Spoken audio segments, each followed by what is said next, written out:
It's been 12 years since the release of the original Dead Space, and I've been feeling that annual urge I always get to play through them again. I love Dead Space, yeah, at least the first two. And Extraction. The game's underrated. Dead Space is a franchise that unfortunately had everything going against it from the start. The first game was a smash hit, and as soon as Electronic Arts realized it, they would never stop hounding Visceral Studios to make games that sell by the millions. As hyped as people were for Dead Space 2, even with that bizarre marketing campaign,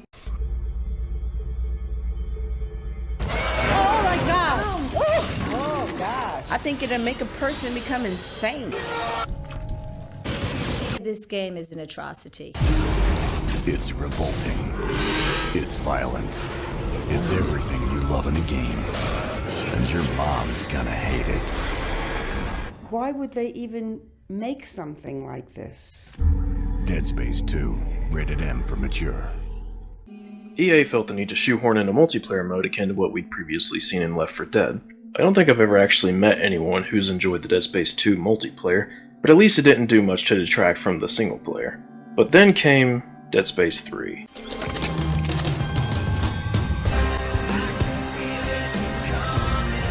And I don't think I can tell you much about the story you don't already know. Electronic Arts was banking on the game to sell 5 million copies minimum, and it just turned into a mess. An all-new co-op mode, microtransactions, and a very heavy emphasis on action meant this game was dead in the water. Dead Space 3 did have an impressive launch week, but the sales saw an 80% drop-off by week 2. The game ended on something of a cliffhanger, which would be followed up on in the DLC Awakening, where the story concluded with the Brethren Moons descending upon Earth.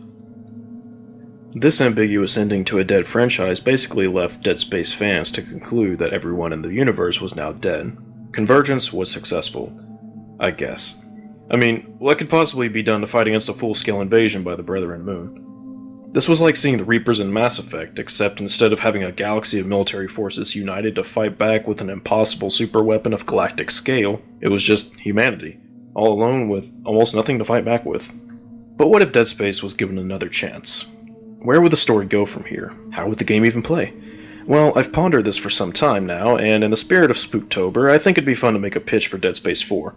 Now, I'm fully aware that a fan pitch of this caliber is borderline fantasy at this point, so for the sake of additional realism, I've come up with a few prerequisites for this game. 1. It will be optimized for the PlayStation 5 and Xbox Series, as well as PC, but as a timed exclusive on EA Origin. I don't like it either, but this is EA. Being that it's an EA title, it must be made in a way that allows for some degree of potentially lucrative microtransactions. It must be a linear, third-person, single-player horror game more akin to Dead Space 1 and 2. No multiplayer, no co-op. It will be a direct sequel to Dead Space 3 following the events of Awakening. It must conclude the story of the original trilogy, but leave enough room for a future sequel. And finally, it can't borrow, at least heavily, from the ideas Visceral had for Dead Space 4, or their original concepts from Dead Space 3. This will be an original concept and pitch. So with that established, we can now begin conceptualizing Dead Space 4. I'm going to break this down into 4 sections: marketing, story, presentation, and gameplay. So how do we go about marketing the return of Dead Space, of all things? Well, let's start off a bit simple and then go from there. It's E3 2021. There are no longer any global issues that would prevent such large social gatherings, and the crowd is electric. It's the Microsoft press conference and we just saw a trailer for something cool. I don't know, Gears of War 6. Why not? The lights have faded and there are abstract red lines beginning to move into the stage. The lines begin to shift and glitch out as static begins to grow louder. Whispers can be heard, but it's extremely difficult to make out what's actually being said, although at one point you could swear you heard.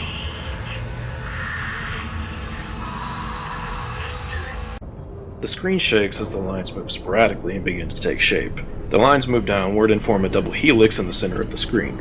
3 dots then appear in the middle of the double helix slightly to the left and fire, creating a horizontal line. The dots then turn to form a vertical line and fire on the leftmost end, creating a 4. Necromorph text then appears on both sides of the 4, and amidst a great deal of static, whispering, and other white noise, a voice simply says, it fades to black and the text appears saying, coming October 2021. The crowd explodes and over the next few months we get 4 trailers.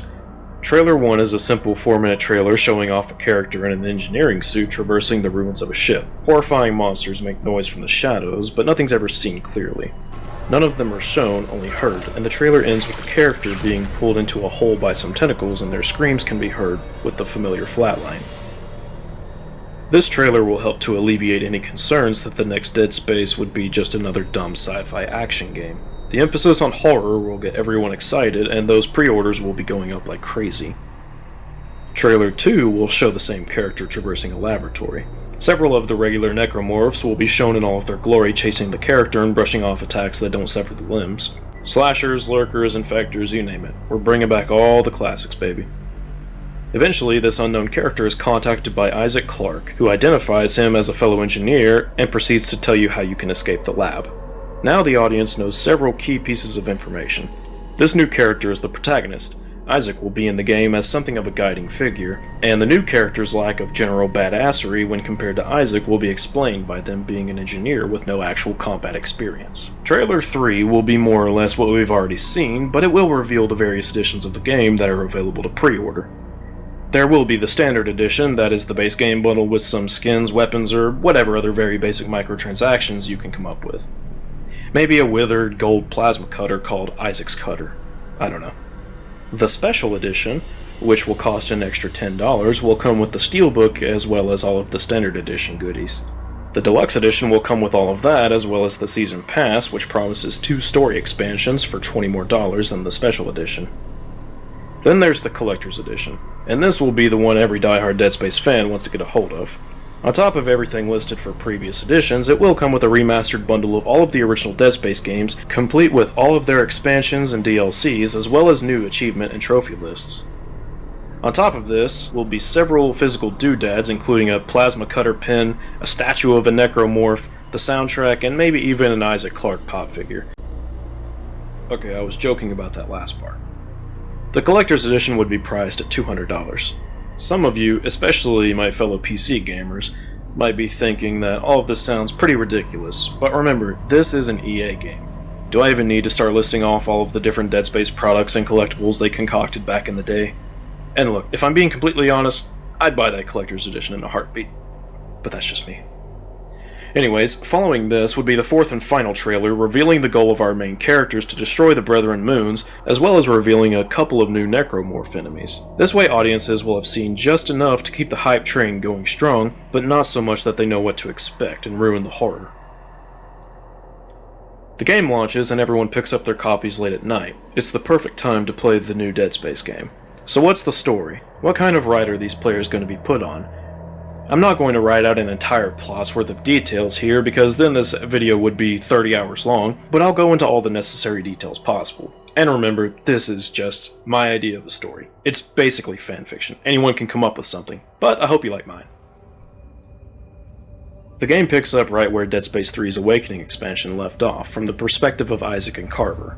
The Brethren Moons are descending upon Earth, and Isaac and Carver need to make their way to EarthGov's capital so they can try to warn the population of the necromorphs. Isaac begins to hallucinate their ship being attacked by necromorphs, and Carver has to restrain him. Carver sets the ship to autopilot immediately, and attempts to restrain Isaac, but Isaac mistakes him for a necromorph and shoots him.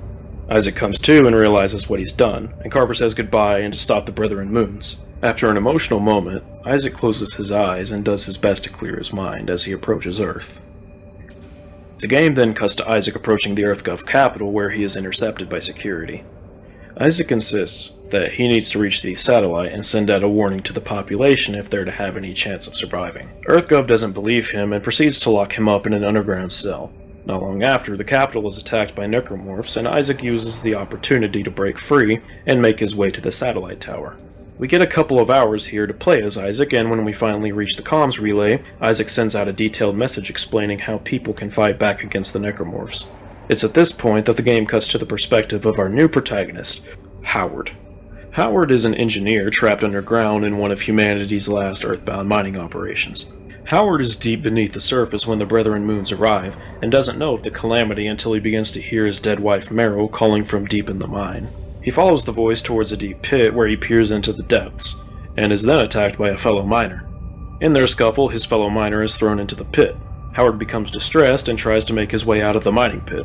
While making his exit, he sees people beginning to go mad and even has to use his plasma cutter to defend himself against a few of them. These human enemies will be very zombie-like and perhaps have appendages sprouting out of them, but it will never devolve into generic human enemy with guns territory. As Howard approaches the exit of the mining facility, things begin to get hectic and he is forced to run for his life. As he reaches the surface, he notices the skies have gone red and he's hearing really loud whispers, and he even sees his dead wife approaching him. He makes it to his personal vehicle and flies away, because they're future cars. They can fly. Why not? While driving, he sees the emergency broadcast from Isaac and makes his way to the capital so he can pick him up. On his way there, the chaos continues to grow and a giant necromorph spawns from a split in the earth, causing him to crash just before he can reach Isaac. As Howard, the player will then have to make their way to and move through the same building Isaac was in. Isaac will contact Howard throughout their respective journeys to instruct him on what to do and where to go. There will also be an Ubermorph hunting both Isaac and Howard down, which the player will never be able to kill, only escape. At the halfway point in the game, the player will meet up with Isaac and have to fight the colossal necromorph from before. This will be the most high in action the game gets, with the player teaming up to fight alongside Isaac against this massive boss. The Colossus doesn't seem to be taking any damage though, and it ends up swallowing Isaac and Howard. This level will be devoid of the standard necromorph enemies, allowing Isaac and Howard some time for dialogue. This will be a good time for some character development as Isaac and Howard discuss various things from their engineering professions to their hallucinations. Inside the Colossus, there will be a few unique necromorph abominations, including serpents and some liquid enemies born from the stomach acids of the beast. As well, the walls will have pareidolia that scream in agony, really amping up the horror vibe in a way similar to SCP-835, for those of you who are familiar with that. Eventually, the two manage to reach what they assume is the equivalent to a mass of cerebral muscles, and they butcher it. They eventually manage to kill the Colossus and escape. When they reach the outside once again, it becomes apparent that they're surrounded by incoming necromorphs. Both of our main characters are too exhausted to keep fighting at this point, but then they're picked up by a dropship. Moments after being saved, the two pass out before they can see who's actually saved them. Upon waking up, Howard wanders around for a while before finding Isaac talking to a woman. This woman turns out to be Ellie from Dead Space 2 and 3. Ellie has put together a necromorph hunting task force and needs Isaac and Howard to jury-rig their ship so they can fly to the Sprawl. According to Ellie, the marker at the Sprawl hasn't actually been destroyed, and the Brethren Moon are using it as a source of power. Their plan is to destroy the marker once and for all, with the hope that it will cause the Brethren Moons to cease functioning, thus killing every necromorph in the solar system. Isaac points out that the intel is dodgy, but Ellie admits that this is the only hope they've got. Isaac and Howard fix the ship up and are given more time for dialogue, and it's clear at this point that Isaac is going mad. He's not completely gone, but he talks to himself at points and regularly brings up Nicole. Once the ship is fixed up, the task force makes their way to the Sprawl. The flight takes several hours since the ship is in such rough condition, and during this time, Ellie attempts to talk to Howard about Isaac's waning mental health. Ellie tells Howard to keep an eye on him, and it's at this point that they realize Isaac is eavesdropping on their conversation. Isaac gets heated and tells Howard that she's not trustworthy either, referencing the events of Dead Space 3. Howard doesn't know what to think and just tries to keep his mouth shut. Ellie then storms off, but Isaac sticks around, opening up to Howard about Nicole and how Ellie's romantic betrayal contributed to his growing paranoia. Isaac then confides to Howard that Howard might be the only one he can trust anymore. Upon arrival, the task force immediately notices the Sprawl has all but totally collapsed. The player makes their way through the Sprawl at the direction of Ellie, and it's not long before you begin to hear weird noises. Eventually, you encounter a new breed of necromorph that Ellie identifies as the Predomorph. The Predomorph heals like the Ubermorph, but can be incapacitated for a short time if the player can manage to beat it down enough. The Predomorph is similar to the Stalker in that it will hide and try to use strategy as well as observing the player's actions. Combine its ability to hide with how tough it is, and this will not be an easy challenge for any player to overcome. On top of this, halfway through the Sprawl, Isaac will come across necromorph nests that spawn stalkers. In the finale of the game, the task force reaches the marker and begins prepping several explosive devices. It's then that the Predomorph arrives and begins to swiftly kill off members of the task force. While Ellie and Isaac lay down covering fire, it's up to the player to place the rest of the explosive devices. After placing the first explosive device, the Predomorph will begin to act more aggressively, and even though Isaac and Ellie will still be fighting it off, the player will have to avoid attacks from time to time. Upon planting the second device, stalkers will then begin to appear and try to prevent the player from planting their explosives. After planting the third device, the player will be knocked away by the Predomorph and, just as they're about to be killed, Isaac will fire at the Predomorph with his plasma cutter, dismembering one of its limbs. At this point, the Predomorph will chase him away and the player will have to plant the last explosive device while Ellie protects him from stalkers. Upon planting the last device, Ellie will try to contact Isaac but to no response. Howard and her start to make their way back to the ship, but Isaac contacts them from inside the remains of the USG Ishimura. Howard goes after Isaac and Ellie tells him she won't be able to wait long for them. Howard enters the remains of the Ishimura, and after a really creepy but fanservice-y nostalgia trip, Howard meets up with Isaac, who's hurt. Isaac explains that the Ishimura is actually functional, and he plans to take off with the Predomorph still inside. Howard tells Isaac they need to go, but Isaac explains with him going mad, he won't be of use much longer, and could potentially become a threat. Howard is stunned, but before he can say anything, the Predomorph appears, and the two have to run for their lives. The two find themselves cornered in the command deck of the ship. Isaac explains there is another way out using the air ducts, but Howard refuses. Isaac insists, and eventually Howard chooses to leave, knowing there isn't much time. He crawls out and manages to escape the Ishimura as it begins to take off, with no Predomorph in sight. Howard makes his way back to Ellie's ship, and upon meeting up with her, they're contacted by Isaac. Isaac explains that he is going to crash the Ishimura into the sprawl. There's a heartfelt moment where Isaac addresses Howard, saying that it was nice to have a friend in his final moments, and showing thankfulness and appreciation towards him. It would be a very meta moment, with Isaac almost breaking the fourth wall and talking to the player, not too much unlike Big Boss does at the end of Metal Gear Solid 5, The Phantom Pain. Ellie and Howard escape and set off the explosives, looking back to see the explosion from the safety of the ship. A few hours later, as they approach Earth, they see that the Brethren moons are withering away. Humanity will have a long way to go before they can truly recover from this, but the game ends on a hopeful note that humanity, as well as the Dead Space franchise, may have seen its happy ending. The Necromorphs haven't been completely eradicated, but for now, humanity has time to breathe, meaning the potential for a sequel, should Electronic Arts so desire to greenlight one, is very real. But for now, the story has a conclusion, a satisfying one. No last-second jump scares, no post-credits teasers, just a touching moment of hopefulness to conclude this journey of horror. Think what you will of my outline for the story, as I'm sure everyone has their thoughts on what direction the series could take if it ever did return, but for me what's important is to conclude the story and show due respect for the previous entries of the franchise. A new character for Isaac to pass the torch onto, Ellie being a badass necromorph hunter, Isaac going out like a hero and finding peace in his final hours, the destruction of the Brethren moons, and even a nice nostalgia trip through the sprawl in the remains of the USG Ishimura. I think it sounds nice. As you can tell, I've concocted a number of set pieces and such to play out, but the overall atmosphere is still rooted in horror. The Necromorph Colossus may be over the top, but its invulnerability when you're outside of it, as well as the stomach-churning horror that ensues as soon as you're swallowed by it, makes for one scary creature. Even when the game is at its most bombastic, it would be still designed in a way that makes the player feel helpless, as well as concern for both Isaac and even Ellie in the latter portions of the game. While on Earth, you would feel as if you're surrounded by chaos, but you yourself would be isolated enough that you would feel completely cut off from humanity. That isolation would escalate tremendously following the return to the sprawl. Even though you've escaped the chaos, you've now entered an environment where you're actually cut off from the rest of humanity. It's much darker, colder, and claustrophobic. In space, no one can hear you scream. As well, having enemies that actually hunt and stalk the player rather than just charging them headfirst is a great way to build that tension and keep the player on their toes.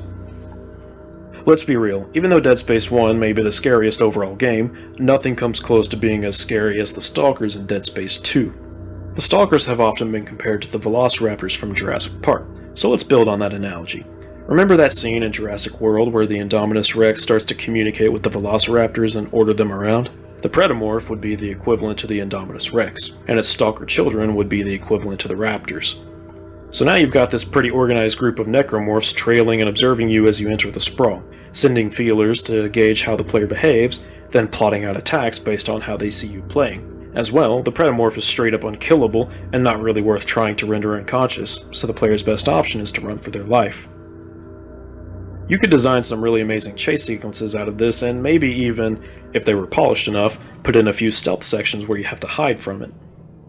Think back to the Monster Rock level from the PS1 Spider-Man game. That thing scared the shit out of kids everywhere, and it was a PS1 Spider-Man game. Imagine a next-gen Dead Space with a creature like that. Fucking chills. So we've got the Colossus, the abominations lurking inside of it, and the Predomorph, but what other abominations can we concoct? Well, let's take a look back before we move forward. I don't think it's as simple as just bringing back old necromorphs from the prior games. We don't want to just recycle. Sure, the most basic enemies should be modernized for the sake of familiarity, slashers, lurkers, feeders, and infectors, but those enemies should also appear in a way in the early game that will surprise the player, even if they're a veteran. For example, you could have the lurkers charge the player and trip them using their tentacles, thus leaving the player open to an attack from another necromorph. Maybe you could have slashers throw their dismembered limbs at the player. There's a lot you could do with some of these basic enemies. Alright, so what about the new enemies? I had a few concepts in mind. Of course there's the Predomorph and the Colossus, but how about an enemy called the Hydra? This would be a mini-boss of sorts, resembling a spider, where their limbs would regenerate if you dismember them. With it being a spider-like creature design, it would be very easy to dismember a limb even by accident, especially if it's moving around sporadically enough. Every time they regenerate, an additional limb sprouts, capping out at 3 limbs where there used to be only 1. For once, you want to shoot at the center of mass, but for good reason. You could dismember a limb to immobilize it momentarily, but this would come at the cost of being more dangerous once it did recover. There would be a risk versus reward factor, and it would be up to the player to decide how to handle it. Do you remember earlier when I talked about Howard starting the game off in a mining facility, and how some human enemies could have appendages sprouting? These could make for some effective tutorial enemies that introduce new players to the dismemberment system. And they could have some unique attack animations on top of just being horrifying in general.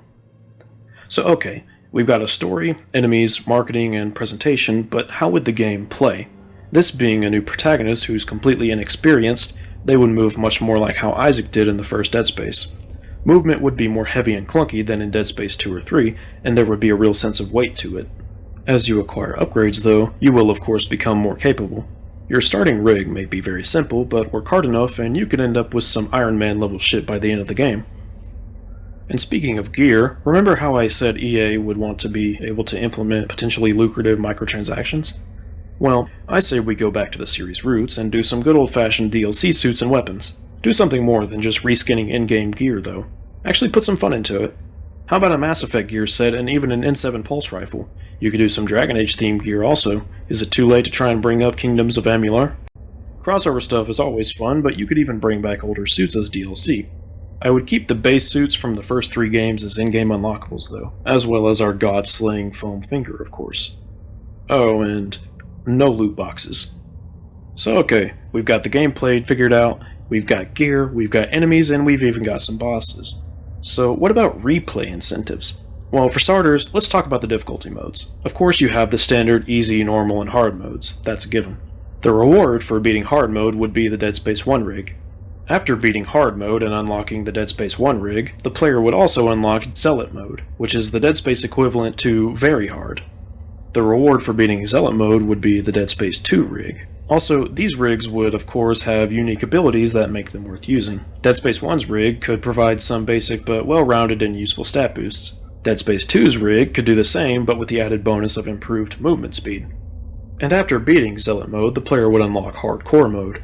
And for those of you who've played Dead Space 2, you know what the deal is here. The player gets 4 saves, and if they die, they're sent back to their last save. The endgame difficulty here would start as hard, and then move on to Zealot around the time the player reaches the Sprawl. Also, to those of you who are wondering why I chose 4 saves instead of 3, it's because the game would be longer than Dead Space 2. Also because it's Dead Space 4, so I can't help but make everything come in fours. The reward for beating Hardcore mode would be the Dead Space 3 rig. Its unique ability could perhaps be Infinite Kinesis, on top of all the boosts from the Dead Space 2 and 1 rigs. Finally, there would be Impossible mode. No saves, no checkpoints, and the whole game is set to Zealot. If you can manage to survive this hellish mode, you'll be rewarded with the ultimate weapon, the Foam Finger, in all of its red, foamy glory. To those unfamiliar, the Foam Finger is a weapon of mass destruction capable of one-shotting any and all enemies. After suffering through the most difficult mode, it'll be both hilarious and satisfying to be able to go back and slaughter necromorphs with a Foam Finger as your character goes.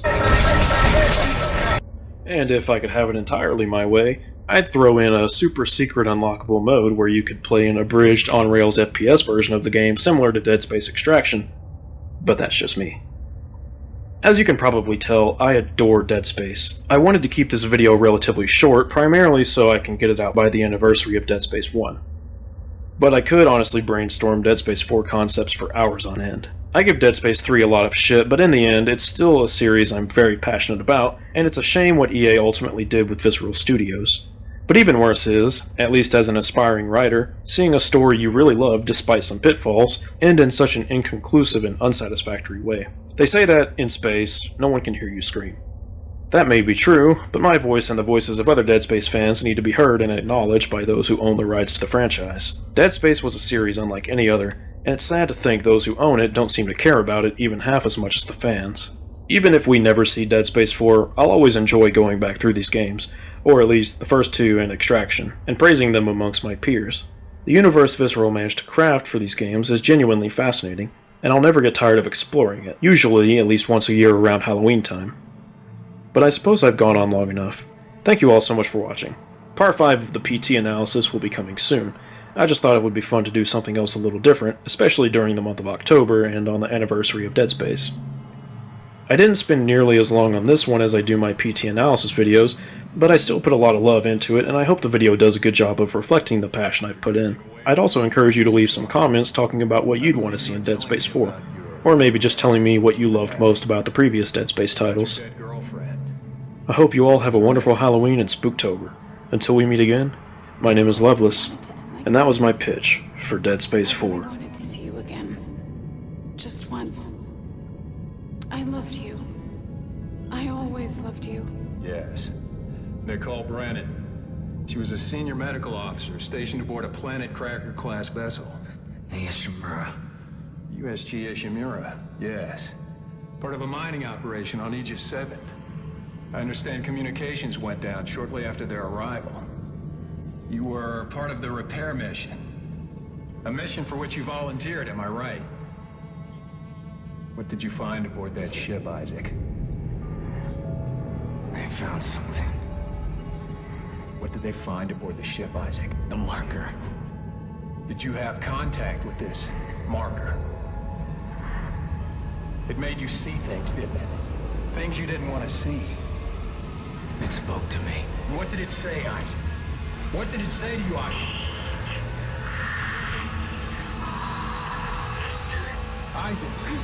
Isaac, can you hear me?